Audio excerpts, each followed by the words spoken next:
Hey, what's up, everybody? After 19 years of sitting, I finally tore apart my other 65 Impala. I had this car 19 years. It's originally from Kansas. It's a 396 Super Sport. It was all numbers matching, all original. It was originally built in St. Louis, Missouri, so it was a southern car. I got it all tore apart.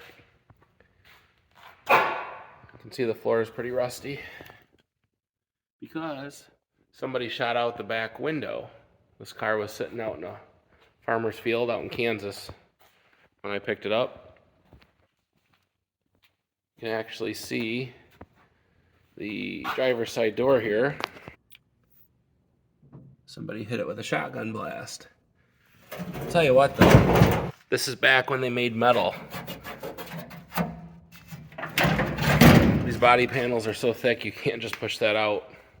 Then I have to beat it out with a hammer and some dollies. But this side's pretty bad, it's probably the worst. So we're gonna do this side, front floor pan. Probably just gonna patch that. I'm gonna do the driver's side floor pan.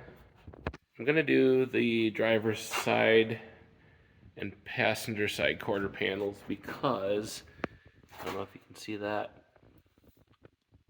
it's got a little bit of damage there. I think someone tried to pick it up with forks on a tractor or a loader. Then we're gonna redo this rear filler panel. They all rust out right here. As you guys may or may not know, this is my second 65 Impala that I'm doing. I have another video on here with the convertible. That one's a full custom. This one's gonna be more of a stock, I guess, because it's a 396 Super Sport car with air conditioning. I am going to cheat. I do have a disc brake setup. It's a factory disc brake setup off a 1970 Impala 427 big block car. Those are the spindles that have been reconditioned with the caliper bracket. And a guy that knows a guy found someone to recast the rotors. They're a little rusty from sitting. I actually had these on my convertible before I put the Willwood disc brakes on. So we're gonna run these on the front and run the drums on the rear, the 11-inch drums. So just give it a little bit better stopping power. I don't know if you've ever tried to brake hard with a four-wheel drum brake car, but sometimes she pulls a little, gets a little sketchy. So I'm really kicking myself. I should have took some videos sooner. I stripped down the frame completely and took the bare frame into a fabrication place and had it sandblasted, and they epoxy painted it. I'm really digging the way it turned out. Kind of has that factory satin sheen. So I took everything over in stages. The frame and then these bumper brackets, took the rear end. So as I was picking up parts, I was dropping parts off, so I've probably got 4 trips over there now. But I ordered all stainless steel brake lines from inline tube. Even replaced those little clips on the frame. I did prothane urethane bushings. So there's the transmission mount just kind of loosely tacked in there. I did a quick ratio gearbox. And this car was originally a single master cylinder, but with the disc brakes, I'm doing a dual master cylinder.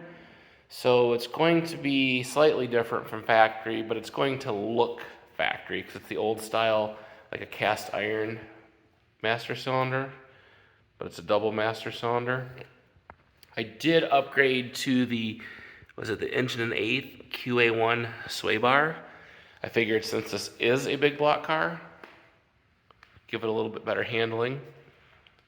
So we completely reconditioned the control arms, all new ball joints, Moog ball joints, Moog tie rods. The idler arm and the drag link are OER from Classic Industries, but every nut and bolt has been taken off this car and replaced or reconditioned. These brackets here for the brake hoses, I sandblasted them in my cabinet, and then I zinc plated them. I have an old zinc plating kit from Eastwood that still works after 20 years. I did just replace the zinc Right here I got some zinc off Amazon. I don't know what you call it. I guess an anode. So right now the rear end is over at my dad's garage. He's putting a new carrier with posi traction in.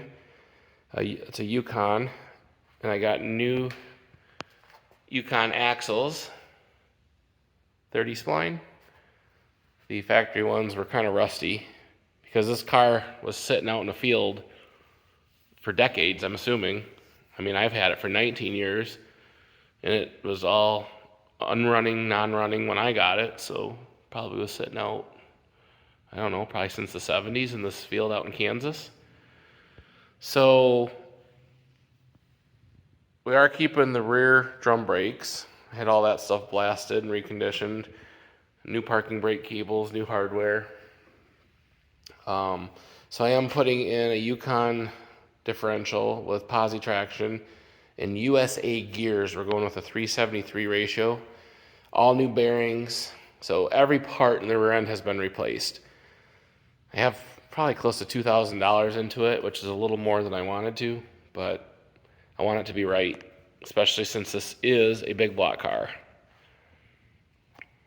Again, I really wish I would have started doing these videos a little bit earlier in the project, but better late than never. I'm hoping to document my progress as I slowly make forward progress.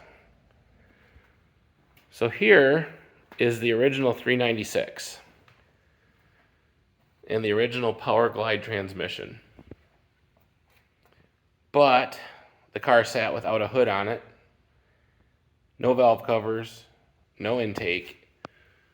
So these pistons are toast.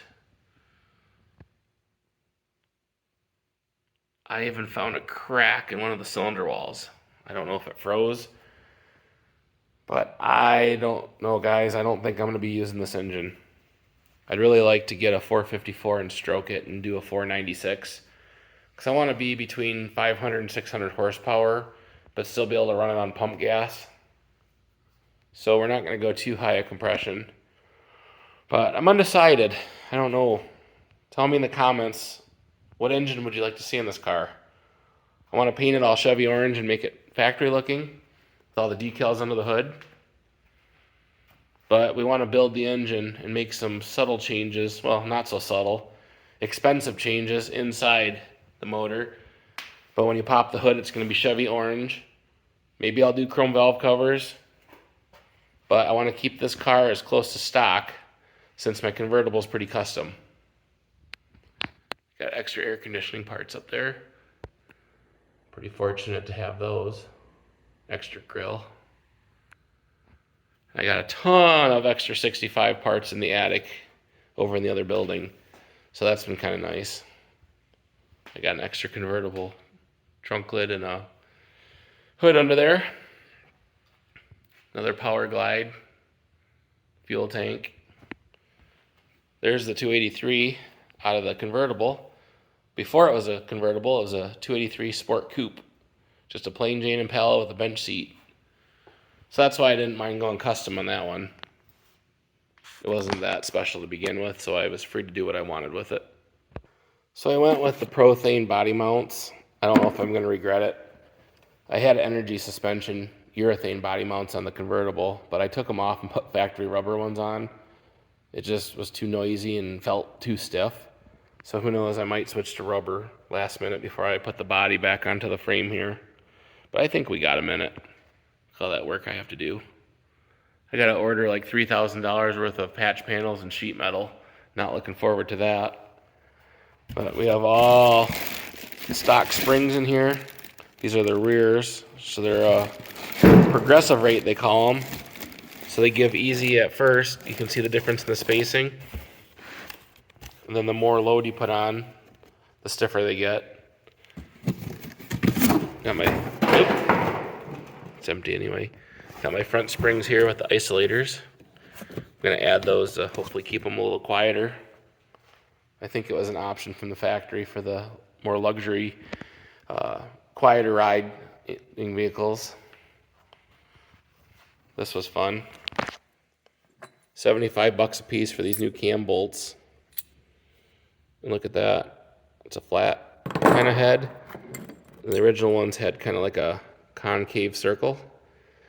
So $75 and they're not even exact. That's what stinks. All this restoration hardware, it's not exactly like the factory. So there's no way to make this perfect. If you were doing a concourse restoration, you'd probably have to source or refinish your original hardware. But anyway, I'm going to wind this down because I know it's a longer video here. But just wanted to show you where I'm at so far and hope to make more videos as things progress. Thanks for watching. Hit that subscribe button.